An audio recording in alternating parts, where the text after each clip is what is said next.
Samarqanddagi legendarniy Zafar Vostok restoranda bitta to'y qilish qanchaga chiqadi? Restoranni menyusidan boshlaymiz. Akalar, qaranglar, menyuda stolda hamma narsa bor.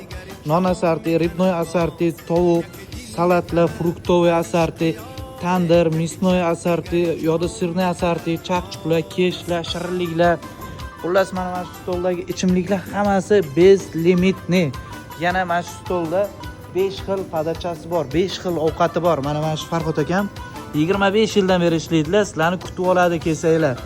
Mana shu stol bir kishiga 280 mingdan.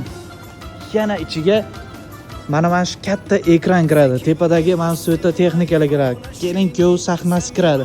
Nima deb o'ylaysizlar? 280 mingdan bir kishiga 5 xil ovqati bilan Zafar restorani. Arzonmi, qimmatmi? Kommentga yozib turinglar, men lokatsiyani tushuntiraman. Restoranning lokatsiyasi chap qo'lim Pavorot, o'ng tomonim bog' shamolga chiqib ketaverish. Zafar Vostok butun shahar biladi. Mana shu joy. Nima deb o'ylaysizlar? 280 mingdan 5 xil ovqati bilan Zafar Vostok arzonmi, qimmatmi? Kommentga yozinglar. Videoga like, menga podpiska etsan chiqmasin. Salomat bo'linglar.